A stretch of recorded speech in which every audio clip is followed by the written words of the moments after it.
What's going on, everybody? Bucho here, episode 3. I'm going to be reading something from the next book that I've got in progress called Under a Black Rainbow. This story is called Hold Yourself Up and Let the Light Out, and it is my version of writing kind of a perverted story in a non-perverted way. I basically wanted to see what it would be like to write an orgasm in progress. Sometimes when you're in the moment, you can end up having some pretty out there thoughts. Most of them, irrational, and they don't make much sense. But in the moment, I think they make sense, even if ultimately they do not. And that's a little weird to say, but I think most of you will understand what I mean. The third book is pretty dark. I'm trying to really push the boundaries on my fiction. I'm really trying to take it to some very dark places. Not necessarily menacing, though there is certainly a lot of menace in some of the stories. But really, I just want to find an intentional dark in some of the stories that is not existent in the previous 2 books. So, without further ado, here is Hold Yourself Up and Let the Light Out. There is a time of day where she wants to unroll him from his skin, to strip him of his outer layer and lay him bare for just herself to see. She wants to see him as he is, not as he makes himself appear. She knows he makes his surface attractive just for her, and though she loves to nuzzle up against it and purr into him, she believes she can hear his inner workings calling out to her. Their ancient secrets move in tandem within him and keep him whole for her. When she straddles his body from either the front or the back, she runs her nails along his taut skin and wonders what it would be like to dig her hands into his flesh slow, like soft dirt the day after a rain. She wants tiny curled remnants of him beneath her fingernails so she can suck her fingers clean and taste him in her mouth, savoring each scraped sliver, making a home inside her body. She wants to leave tiny trails of blood along his spine so she can watch his body arch back in pleasure. The low rumble of approval that comes from within him reverberates also within her and awakens all her hungers, awakens all of her secrets, and makes her want to flay herself open to him in that moment. He likes the way she looks at him, the way her eyes take on a dangerous hue when she begins to run her nails along his chest. He loves it when she does this because she will slow her lover's scraping and lull him into a place of pure relaxation. She seems to go somewhere else deep inside herself in these moments, closing her eyes to him but never stopping her movements. He wonders where she goes, what she feels, what it is that he can give her in that moment to push her over the edge into something blissful and memorable. He watches her body undulate and writhe on top of him as her nails dig into his skin. He wonders how deep she will go this time. He wonders what kind of marks she will leave on him before she climbs off. Her body will tense up. Her thighs will press in on him, cling to him tightly as she purrs her approval of his presence beneath her. She will rock slowly back and forth, and he will feel her muscles pull taut around him. He is now hers, a captive of her limbs. His hands will move slowly up her thighs, the smooth skin beneath his roughened palms cool to the touch, but gently warming. He imagines her made of ice, but with a glowing warmth that softly emanates from her center. Up close, he can see that her skin is made of tiny crystals. Their appearance makes him wish he would stop time and taste her skin. She is frosting over, but not uncomfortably so. Her skin fractures the dim, orange light that pulses silent and growing within her. His hands slide up her sides. He can feel the slight ridges of her ribs, little bones ensnaring her center warmth. The palm of his hand attracts the light inside her. He watches as 1,000 tiny tendrils move like slow lightning. They move between her lungs and then splinter out in magnificent fashion against the inside of her chest to match the outline of his hand. They share the glow. and though it never comes, he waits patiently for a clap of thunder to come from deep down within her throat to warn him of the storm brewing across her horizons. Her fingers feel every goosebump and every hair follicle and every freckle. She is reading his body like lover's braille, committing every inch to memory in the dark. She imagines tracing a line from his chest down to his belly with a single finger. She imagines the finger dipping below the surface and parting him open slow. His skin and muscle and tendon and sinew will allow her fingers to open him up easily. She will move both her hands inside him in gentle flowing motions as if submerged in water. The thickness of his blood will coat her own hand skin. They will become one. She will feel his leathery organs give way to her movements, but they will remain firmly in place until she decides to remove them one by one, placing each outside of him as he watches her work, a sleepy smile plastered across his face. She will run her fingers along the coarse nature of his rib cage, counting each rib and he loves me nots until she runs out and they tell her finally that he does love her. She will slide her finger beneath the cage and push his left lung to the side so that she might get a chance to hold his imprisoned heart in a single hand. She wants to cup it, to caress it with both hands, to protect it like a baby bird as it beats. It is warm to the touch, scarred but pumping full, vibrant life back into the rest of his limbs so that he might walk and talk with her, so that he might get to lie here with her for a little while longer. She grips the heart a little tighter before letting go of it completely.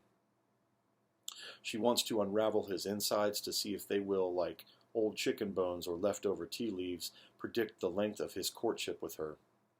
Bit by fleshy bit, she wants to stretch his intestines out for miles so she can walk beside him at all times, her hand gliding across its surface until its strange but inevitable end. She wants to push his insides to the limits, to see what he can really do when she puts his mind to it. Could she pluck his heart from his ribcage and place it in a glass display on her nightstand? She liked the idea of a part of him beating next to her, beneath the dim lamplight, keeping her company while the entirety of his body was off on business trips or at the grocery store. The slow thump, thump, thump would be her metronome and rock her to comfortable sleep. It would pulsate there on its pedestal like white noise comforting a room. Could she remove his mind and keep it in a jar in her closet? Could she stroke his intellect late at night while he slept and she was unable? What a joy it would be to have his comfort in those dark midnight moments when both the dreams and the nightmares wouldn't come.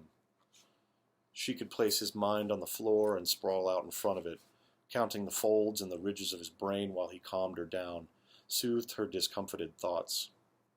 He moves his hand along her crystalline form, watching as the light inside her follows. It outlines the palm as he moves it along her chest and up her neck.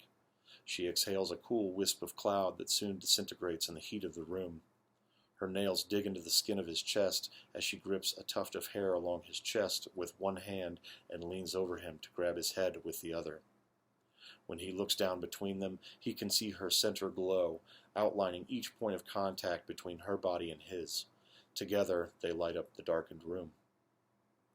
Together they move, a bright crystalline coupling, and soon he is reaching up to take her hair in his hands, to pull it back, wondering if he pulls on it hard enough that her inner self will rise up out of her human shell, revealing her, but also something else entirely. He wraps the strands of her hair around his fingers and imagines that every part of her body is built to ensnare him, to imprison him and keep him all to herself. She is built of siren's blood and bone and memory, and in this moment he is but a sailor caught in each of her enchantments. She imagines removing his mouth and teeth and tongue, keeping them in hand like a personal toy for her pleasure in his absence. She often wondered as he licked and nibbled his way along her curves if he would ever take a bite out of her, swallow it, and then smile at the thought of her becoming a part of him. If her skin became a part, became glued to his insides and never left, would that allow her to know his mind?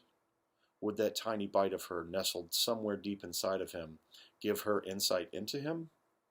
The thought sent shivers through her as she felt his mouth creep up along her neckline.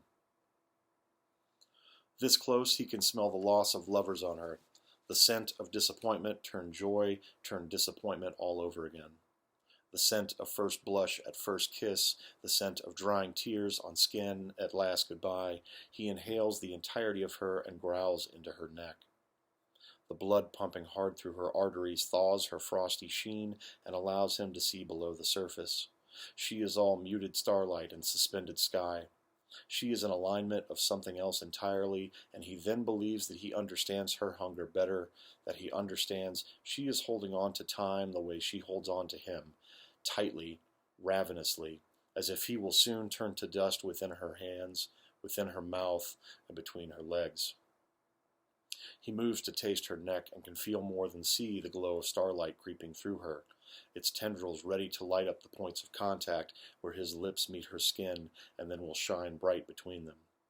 His skin heats up next to hers, the light emanating up and out of her like slow lightning bolts moving through frozen sky and then exploding against her insides. In the moment, she is supernova. In the moment, she is every breathless universe.